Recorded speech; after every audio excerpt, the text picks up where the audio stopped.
Question number 1. A point charge 50 microcoulomb is located in the xy plane at the position vector 2 I cap plus 3 j cap. The electric field at the point of position vector 8 I cap minus 5 j cap in vector form is equal to, and a point charge is given here,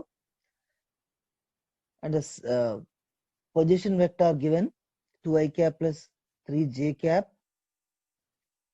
and you have to find out the electric field due to this particular charge at this position at any other point 8 I cap minus 5 j cap. So here, for example, if point charge is taken here, what is the point charge given?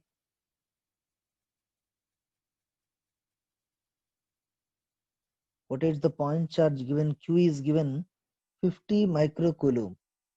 So Q is equal to 50 microcoulomb. That means 50 into 10 power minus 6 coulomb.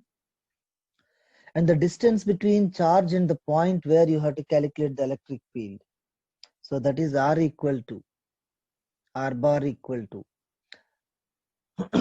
the difference between the two positions, if you consider, that will be 8 I cap minus 5 j cap minus 2 I cap minus 3 j cap. That will be equal to 6 I cap minus 8 j cap.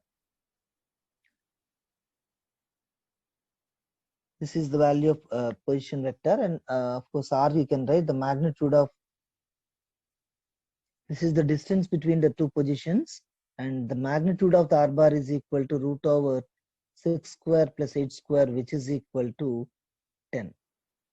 And now the formula for electric field intensity you can write 1 by 4 pi epsilon naught Q by R square, but they are asking us in terms of vector quantity. So if we write here R bar, this will be R cube, and then the value of 1 by 4 pi epsilon naught is 9 into 10 power 9, and charge is 50 into 10 power minus 6 by R cube means 10 cube you can write, and R bar you have to write, that is 6 I cap minus 8 j cap.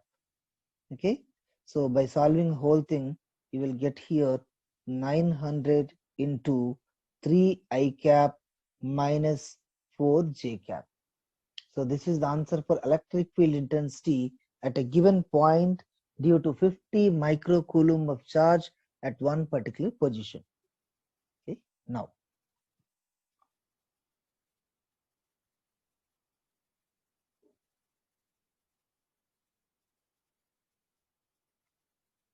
question number 2. Two concentric rings, one of radius r and total charge q, and the second of radius 2r and total charge minus root 8q, lie in xy plane. In xy plane, two concentric rings were taken, so whose radii are r and 2r, and charges were also given here. The common center of rings lies at origin, and the common axis coincides with z-axis. The charge is uniformly distributed on both rings.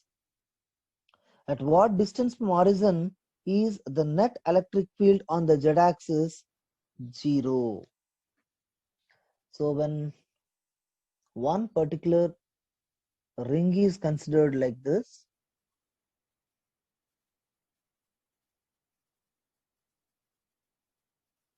of course we can draw just like this, and other ring is taken like this, and this is the z-axis which is perpendicular to both the rings.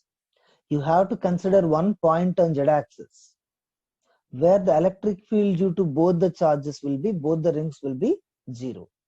Okay, so to calculate that, first of all, this point is on the axial line of this particular ring, so that you have to write here the formula for electric field at a point on the axial line of the ring.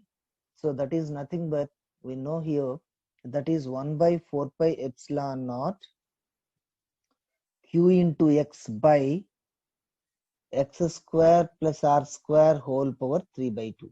And now you have to apply this formula to calculate electric field intensity due to the ring 1 and also due to the ring 2, and to become the net zero, the electric fields by these two rings should be equal and opposite. So just we can substitute the equations there. So for first ring, if I consider, what is the formula? 1 by 4 pi epsilon naught. What is the charge given in case of first ring? Q1. The value of Q1 is given, I think Q only, into X that you have to calculate by X square plus R square. X square, X we don't know. What is the radius of first ring given? R only. X square plus R square whole power 3 by 2. And this should be equal to the electric field due to second ring also. So for the second ring, 1 by 4 pi epsilon naught, and the charge is given root 8 into Q into X, the same distance from the second ring also because both are concentric, and X square plus, what is the radius given for this one? 2R given. So it will be 2R whole square will be 4R square whole power 3 by 2. By cancelling the equal terms on both sides, just you will get here on the left side 1 by x square plus r square whole power 3 by 2 equal to root 8 by x square plus r square 4r square whole power 3 by 2. By taking whole power 2 by 3 on both sides, you will get here 1 by x square plus r square equal to, this is root 8, that is 8 power 1 by 2. Whole power 2 by 3 means 8 power 1 by 3, that will be 2. 2 will be x square plus 4r square. So by solving this particular equation, you will get x is equal to root 2 into r. That means at root 2 r distance from the center of the ring on z axis, you will get the resultant electric field zero due to both the rings. And then question number 3.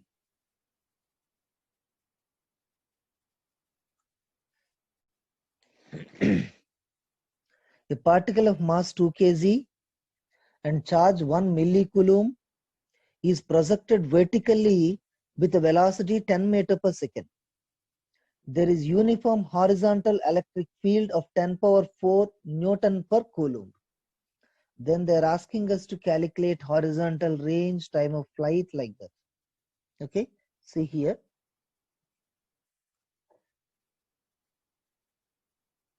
How the electric field is? Electric field is horizontal. And just the particle is projected in this direction.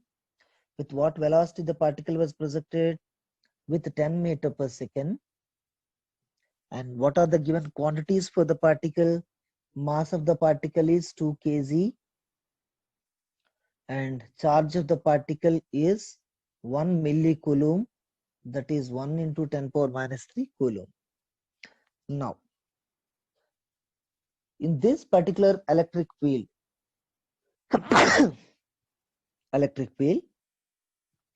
when particle is projected like this, because of initial velocity given to the particle has to move in upward direction continuously with the same velocity. But because of electric field in this direction,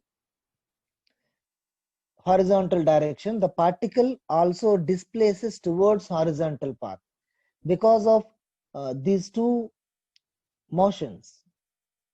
So the particle just follows a path like this, a parabolic path like this. So they're asking us to calculate what is the horizontal range and time of flight also they are asking us to calculate. So first of all, to calculate horizontal range, you have to consider only horizontal motion. In horizontal motion,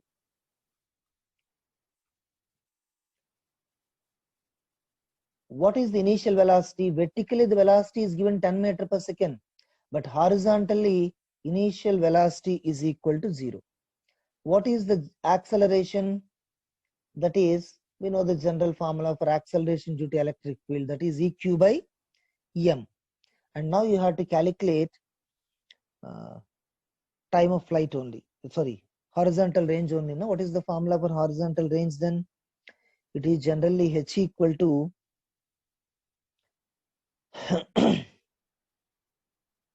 or S equal to ut plus half a t square. You have to write here, but time we don't know. Na? First, we better calculate time only. To calculate the time of flight, the vertical motion you can consider. In vertical motion,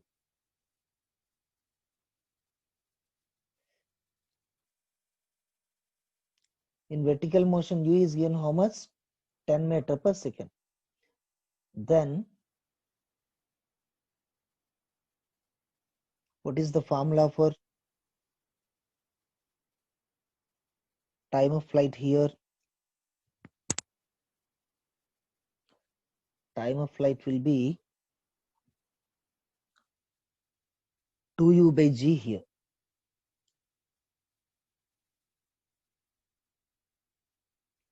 Time of flight is 2u by g, of course, because of gravity.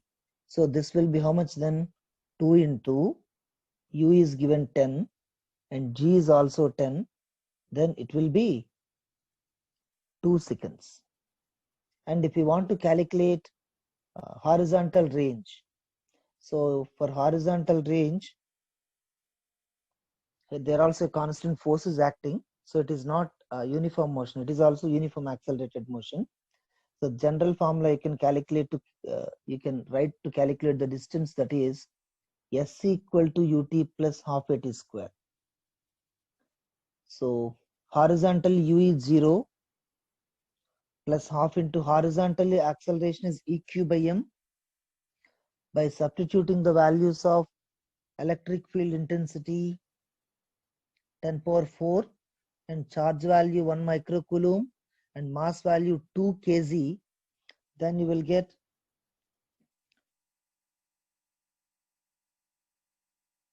half at square only. No? Then you will get the value. We can substitute here, no problem. That is 10 power 4 and charge is 10 power minus 3 and mass is 2 kg and time is 2 seconds square. So by calculating this, you will get 10 meters. So horizontally, how much distance the particle travels? 10 meters. And the time of flight is 2 seconds. Those two things you have to calculate here. Again, I will repeat the same solution. Please listen carefully. When uniform electric field is applied horizontally, and of course gravitation is existed vertically, and the resultant of these two will give the motion just passing through a parabola. In this particular case, if you consider vertical motion and the time of flight you can calculate, that is 2u by g, and in horizontal motion, if you want to calculate range, you have to see horizontal motion. There it is also uniform accelerated motion. Hence directly you can take the equation S equal to ut plus half a t square, and by substituting the values you will get 10 meters of range. Next, question number 4. See the question. A lightweight particle of charge q is fixed at one end of an electrically insulated uniform elastic rod of natural length L. Simply a rod is taken. Some properties were given for that. Lightweight, that means rod is massless. and very much less mass. We can neglect the mass there. And a charge Q is placed at one end of the particular rod, and the length of the rod is given L, cross section area given A, Young's modulus is Y. Now the rod is placed in space having uniform electric field of magnitude E and directed parallel to the length of the rod as shown. And the direction of electric field is also given, which is parallel to the rod. Neglecting gravity, the magnitude of tension in the rod. So for example, if a rod is taken like this, and at one end of the rod a charge Q is placed, and the remaining part of the rod, it is simply lightweight rod only, no charges existed anywhere on the rod except at this point. And now the electric field is also in the same direction along the length of the rod. In this particular case, you have to calculate extension of the rod. Why should the rod get extension? Because whenever this charge is placed in electric field, the charge experiences a force in the same direction of electric field. That force is nothing but EQ. But because of this force, the whole rod has to be moved. But it is completely not massless, lightweight only. So at every point, the tension will be different on the rod. So first of all, to calculate the extension of the rod, because of these different tensions, definitely there will be some expansion. To calculate this expansion, first of all, you have to calculate here the tension in the rod at any one particular point. Let me consider a small element at a distance x. The length of the small element is dx. If you want to calculate tension at this particular point, you can just calculate what is the tension. How can you calculate the tension here? So here the force applied in right side direction is EQ. EQ minus, let me consider at any one particular point the tension is T. EQ minus T, that is equal to total force is F, but you have to calculate only force in this particular element, so that F by L, that means force per unit length, into in this particular length x. So according to this equation, tension T will be, so EQ minus F is again EQ only here. F is again EQ, EQX by L. So EQX by L. Now you can take EQ common, then the tension will be 1 minus X by L. So this is the cause for extension. This tension is the cause for extension. But this tension we calculated only for small element. But you have to calculate the whole rod. Hence you have to take an integration. That all of us know that Young's modulus Y is nothing but force by area, that is stress by strain. Of course, by delta L by L, you can write L by delta L. But finally, you have to calculate delta L here. Na? So delta L formula is TL by YA. But of course, if you apply the same formula to this particular rod, that is delta L or DL, is nothing but T into, for what length? Dx is the initial length of the small element by Y into area, and this is the formula for extension in the small element of length dx only. But to calculate the extension for the whole length, that will be integral T by Y A into dx. And already we have the equation here for T, that is EQ into 1 minus X by L into dx, of course, by YA. And if you take EQ by YA common, and why? Because all these factors are constants here, by taking integration for this particular 1 minus x by L into dx from 0 to L. The length should be taken from 0 to L. Then you will get the final answer here, that is EQL by 2YA. By taking integration from 0 to L, you will get the same answer. Okay, see here, when a rod is taken and at one end of the rod one charge was placed, the whole rod is placed in uniform electric field. In this particular case, the charge experiences some electric force EQ. Because of that force, the rod will undergo some extension at each and every point, and it undergoes by some tension. So first of all, you have to calculate tension at any one particular point of element or some element dx at a distance x. First we calculated the tension, and we have written the formula for delta L, and which gives the extension for the element of dx. But if you want to know the extension for the whole rod, then you have to take integration for the same equation from 0 to L. And finally, you will get the answer here, that is EQL by 2YA. Next, question number 5. Consider two thin uniformly charged concentric shells. That is not that is thin. Thin uniformly charged concentric shells of radii R and 2R having charges Q and minus Q respectively, as shown. 3 points A, B and C are marked at distances R by 2, 3R by 2 and I think it is 5R by 2 respectively from their common center. EA, EB, EC are magnitudes of the electric fields at points A, B and C respectively. Then the relation they are asking between EA, EB and EC.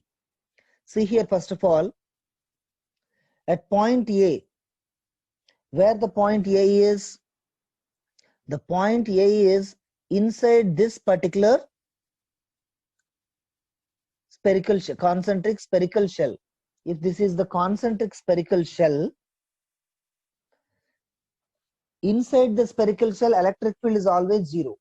This point A is inside the first spherical shell and also inside the second spherical shell. So that at point A, always the electric field intensity should be 0. That means electric field intensity at point A is 0. And if you take electric field intensity at B, in this particular case,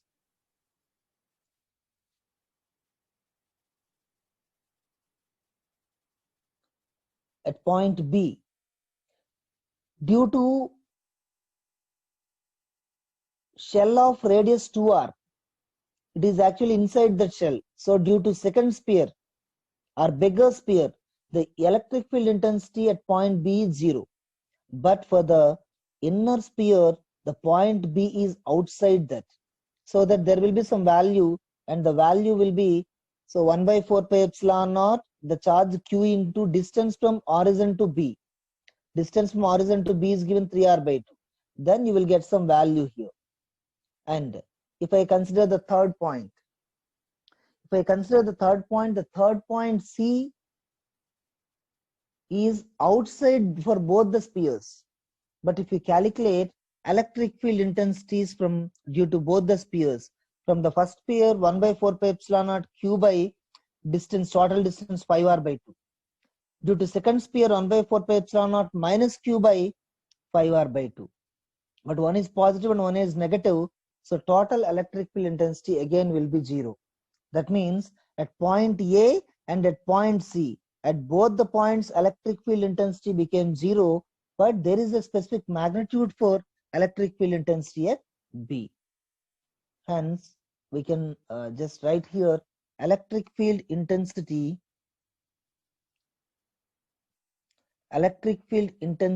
at A is 0 and electric field intensity at B is 1 by 4 pi epsilon naught Q by 3R by 2 and electric field intensity at C is 0. That means EA equal to EC. Both are same.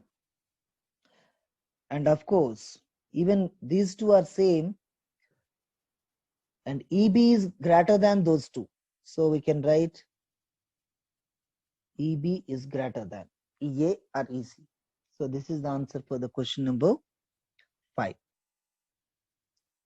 Now, question number 6.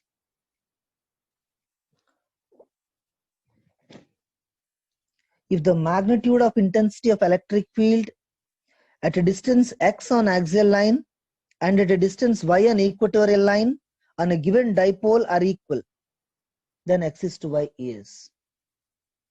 Okay. It is given here that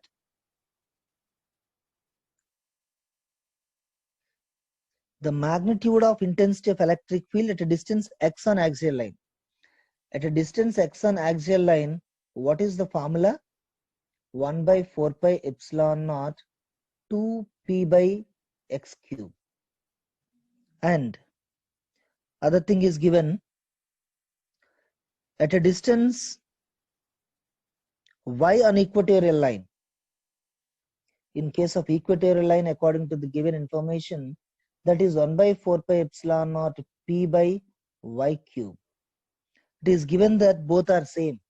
When you just equate both of these, if you just cancel the common factors, then you will remain 2 by x cube equal to 1 by y cube. And finally, they are asking us to calculate x is to y. So I will write here x cube by y cube is equal to 2. And x is to y is equal to 2 power 1 by 3, that is third root 2. So answer is third root 2 is 1. That is the answer.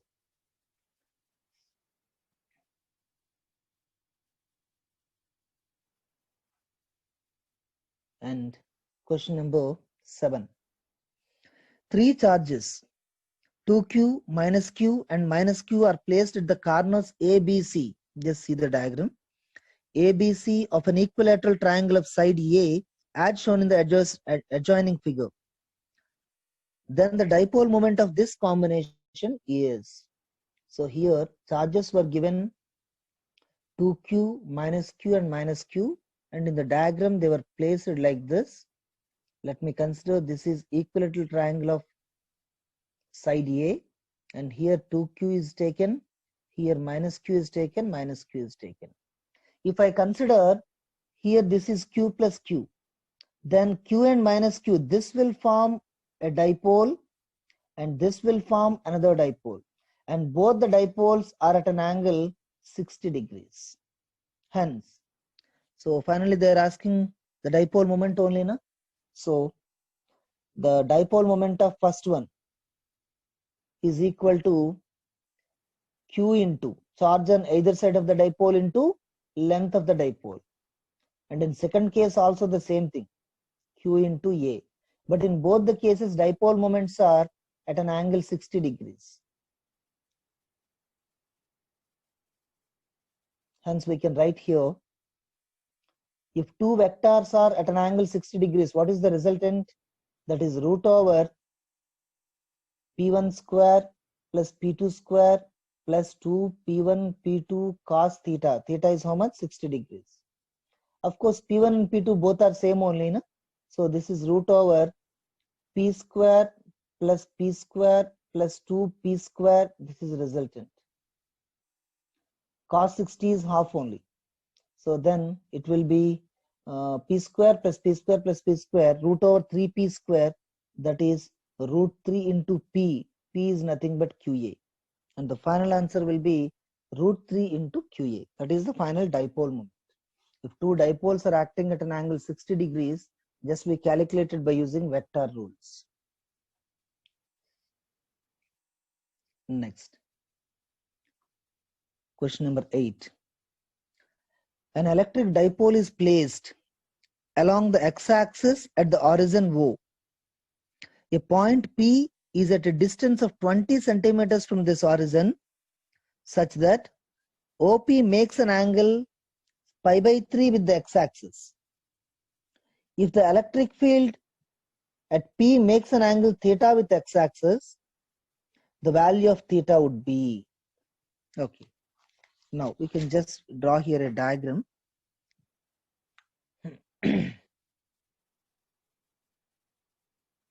See, let me consider a dipole here, and in the question it is given that at a point P is at 20 centimeters from the origin, such that a point P is taken, and let me consider this is origin. This OP makes an angle 60 degrees with dipole, 60 degrees with x-axis like this. Okay, now if the electric field at P makes an angle theta with x-axis, here the resultant electric field, is something else. It may be in other direction, resultant electric field. If it makes theta with x-axis,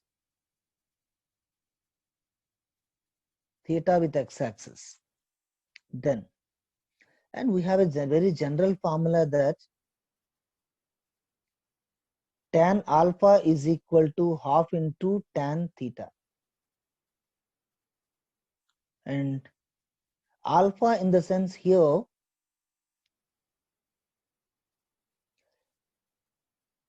that is the angle between resultant electric field and this position vector, that is alpha. And here it is given total vector is x only, and we know that this angle will be 60 here, and this total value will be x. And what is alpha then? Alpha will be x minus 60. So now you can write tan alpha is tan of x minus 60 equal to, of course, theta given, I think. In the question it is given that if the electric field P bar makes an angle theta with x-axis, theta. So we can write here tan of theta minus 60 is equal to half into tan 60 degrees. This is actual theta value. Okay, in this particular case, half into tan 60 will be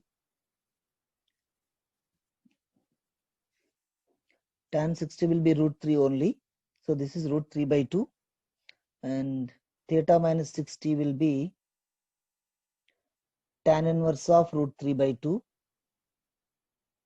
and finally theta will be 60 plus, that means pi by 3 plus tan inverse of root 3 by 2. So according to the information, so in general, if this is the dipole, if this is point P, the position vector, how much angle it makes with x-axis is generally indicated with theta, and with this the resultant electric field, whatever it makes an angle, that is alpha. In that particular case, tan alpha is always equal to half into tan theta. But according to the given symbols, we just substituted in the same formula, and finally we got the answer theta equal to pi by 3 plus tan inverse of root 3 by 2. Okay. Next one. Question number 9. So it is a simple theoretical question. An electric dipole in uniform electric field experiences. If an electric dipole is placed in uniform electric field, what will happen? On both sides, on the charges, some equal and opposite forces are acting, hence the total force acting on the dipole is 0, but some torque acts on the dipole. And also we derived an equation for the torque acting on the dipole, that is Pe sin theta. Then question number 10. A point charge placed at any point on the axis of an electric dipole at some large distance experiences a force. The force acting on the point charge when its distance from the dipole is doubled. Okay, so how force due to dipole depends on the distance, and we know here that electric field due to dipole is 1 by 4 pi epsilon naught P by x cube, That means it is inversely proportional to x cube.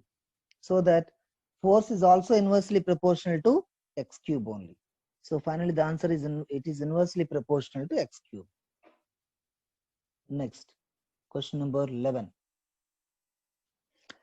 A point particle of mass m attached to one end of massless rigid non-conducting rod of length. A simple rod is taken and you have to underline here that is massless rod. We should not consider mass of that particular rod. That has an importance here. And non-conducting rod of length. That means even the charges are placed at the two ends, they will not be attracted and directly they can't move like this. The rod won't allow to conduct from one side to another side. Such type of non-conducting rod is taken and the length of the rod is L. Another point particle of the same mass is attached to the other end of the rod. That means on the two ends, one is positive charge, one is negative charge, having same magnitudes.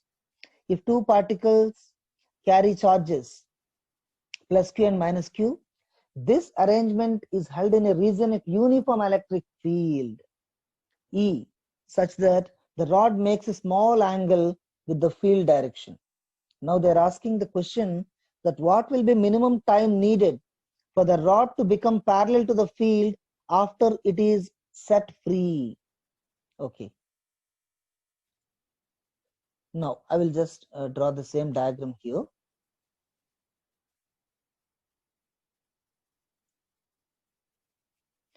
If I consider this is the direction of electric field and a massless rod is taken, just like dipole only, whose charges on the two ends are minus q and plus q. Then what will happen here? Whenever this rod is placed here, because of torque acting on the dipole, that will just oscillate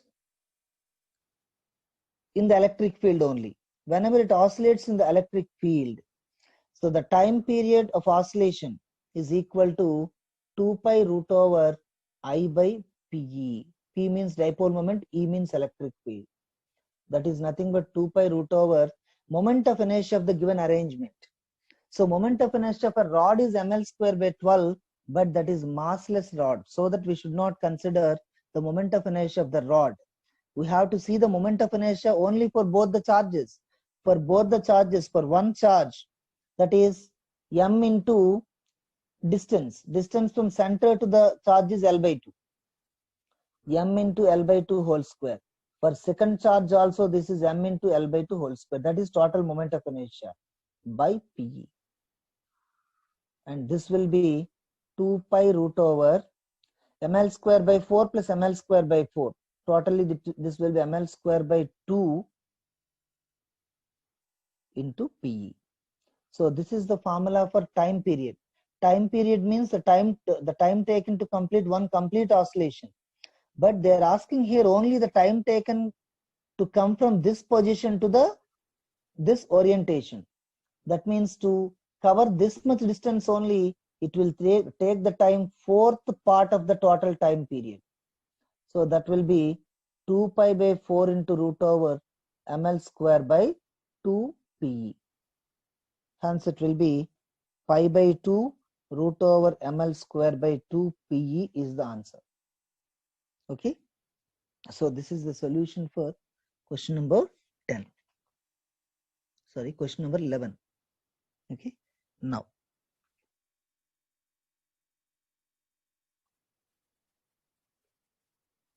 question number 12. An electric dipole is placed at the origin O and is directed along the x-axis at a point P far away from the dipole. The electric field is parallel to y-axis. OP makes an angle theta with x-axis. Just some previous question also, the similar thing we already discussed. So just I will explain here.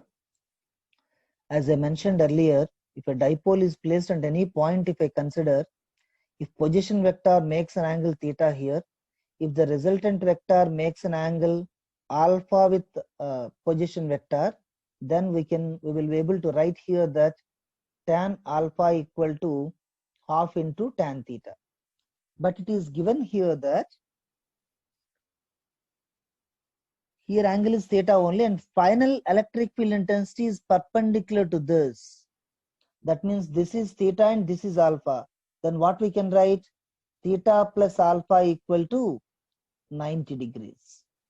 From this figure, we can just indicate here that theta plus alpha is equal to 90 degrees.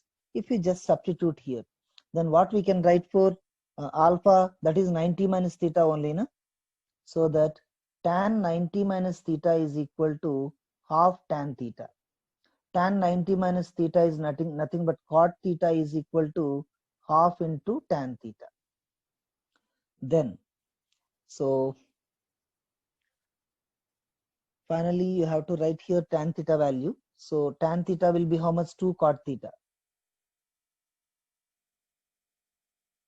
And if I just write here, when cot theta comes to the first end only, then tan theta by cot theta. That means tan theta by 1 by tan theta, that is tan square theta.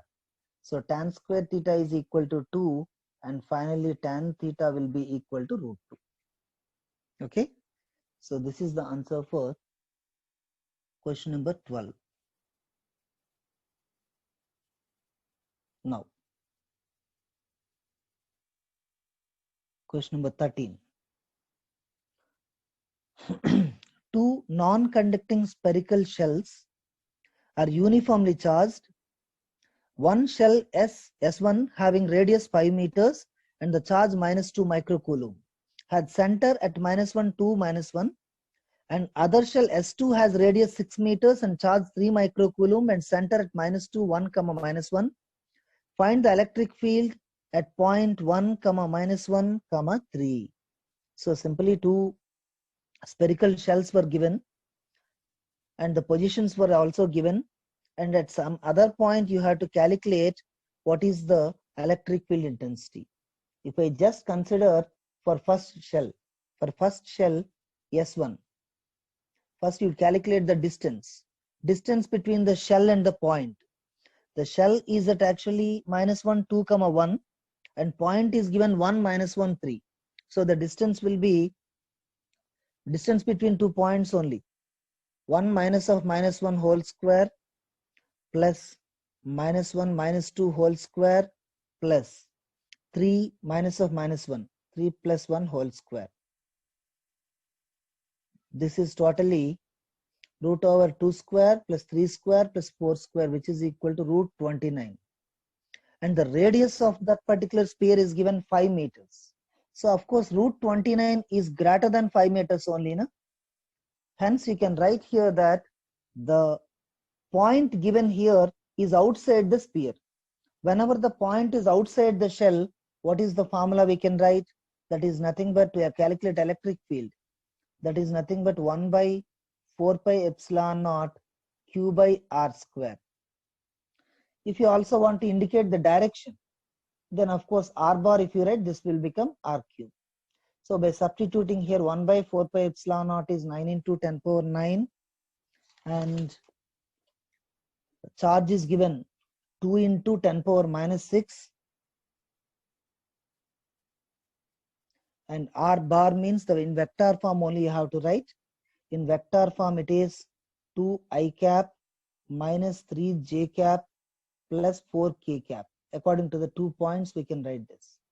By r cube means the radius is, the distance is root 29, na? Root 29 whole cube.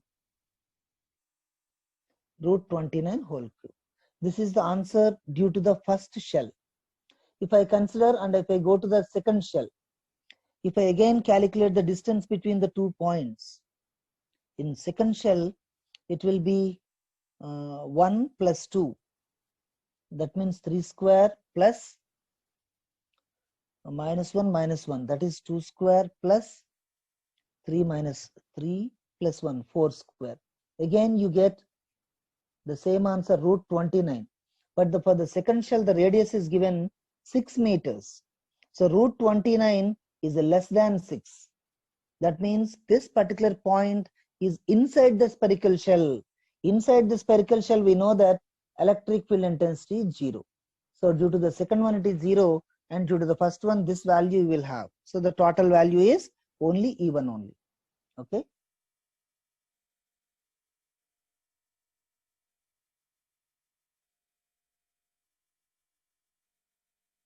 Next. Question number 14.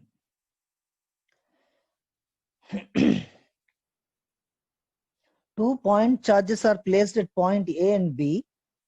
So diagram is also given here.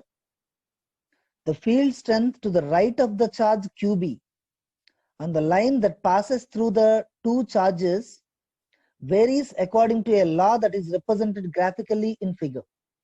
So just two charges were given. How electric field varies was given in the graph here. Find the sign of the charges and ratio of magnitudes of charges and the distance of the point from B where the field is maximum in terms of lambda and x1. The electric field is taken positive if its direction is towards right, and negative if the direction is towards left. I will just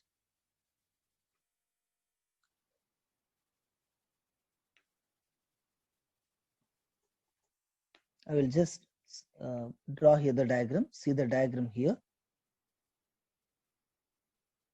This is the diagram given. In this particular case, two charges were placed at point A and point B. And how electric field varies with due to these charges means that was drawn in a graph like this. So see here, in this particular graph, at some point, at this point, the field becomes maximum, and at this point, the field becomes 0. So first of all, to calculate QA by QB, that means charge at A by charge at B, you can take here that at this point, at a distance x1 from B, what happened? Electric field will be 0. So you can just write here a simple equation to calculate that. The equation is, so for having 0 net electric field, the electric field due to charge QA and charge QB, both are equal and opposite, na? So that we can write due to the point charge at A, the formula I can write 1 by 4 pi epsilon naught QA. That means charge at point A by distance from point charge A to this point. This is L plus x1. According to the symbols given, that is L plus x1 whole square is equal to. What about the second one? 1 by 4 pi epsilon naught. The charge is QB by, from the second charge, the distance is x1 only. So this will be x1 square. By just solving them, you will get the answer for QA by QB. It is nothing but L plus x1 by x1 whole square. And of course, this can be written as 1 plus L by x1 whole square also we can write. So this is the formula for QA by QB. And the second part of the equation, where does it maximum they are asking. So to calculate the maximum value, first you calculate a very general point and general equation. Let me consider at any point at a distance x from point B. Let me consider that is x only. Electric field intensity, first if you want to calculate. Electric field intensity formula is 1 by 4 pi epsilon naught. Due to first charge, I will calculate QA by L plus x whole square. This is the electric field due to charge A. And after electric field due to second charge is 1 by 4 pi epsilon naught QB by x square. X is a variable. X is not a fixed quantity like x1. So since both the charges are, of course, both the charges give resultant field 0 here. That means one should be positive and other should be negative. So to calculate the resultant electric field, here also out of QA and QB, one will be positive and other will be negative. So let me consider QA is positive and QB is negative. Then this will be the equation for equation. Now you can just take common 1 by 4 pi epsilon naught. You can take it common and into QA by L plus X whole square minus QB by X square. This is the formula for electric field intensity. But for having maximum value, the derivative of maximum is 0. That is dE by dx is equal to 0. That means by taking derivative for this particular equation, by calculating that and by equating with 0, then you will get the answer for x there. And finally, if you take the derivative there, then x will be finally L by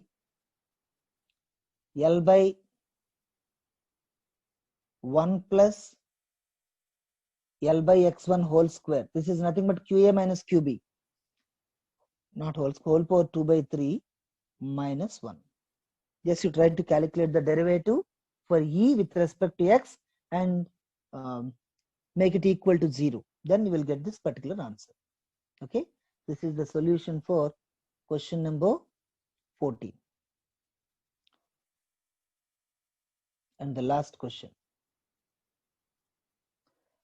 Square loop of side lambda having uniform linear charge density lambda is placed in xy plane as shown in the figure.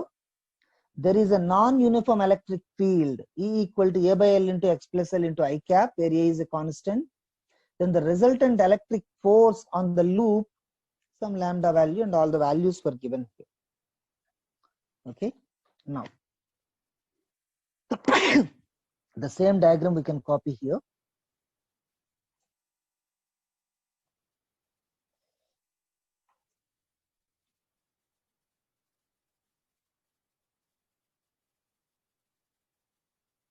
See, in this particular case, some non-uniform electric field is given. What is the formula for non-uniform electric field given? The given electric field, of course, it is horizontally acting there, and given electric field is equal to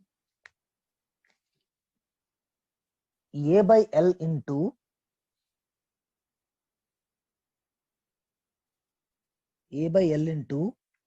X plus L into I cap. So now electric force you have to calculate on the whole wire here.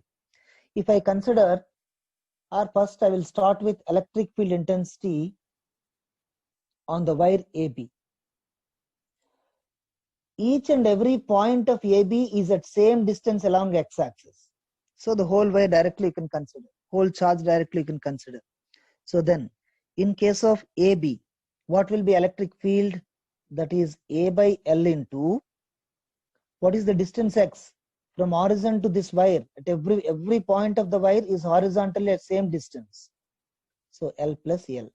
And how much it will be? A by L into 2L, that is 2A. Okay, this is electric field intensity, but they're asking us to calculate force only. Force means that is EQ. E is 2A, we got the equation, and charge is in terms of lambda you have to write na, lambda into L. So finally it is 2A lambda L. And the similar thing when it comes to ECD, that is also in the same way, but this is A by L into X is 2L here. For the CD the distance is 2L, so 2L plus L, this will be 3A. And finally force on CD will be EQ, that is 3A into lambda L.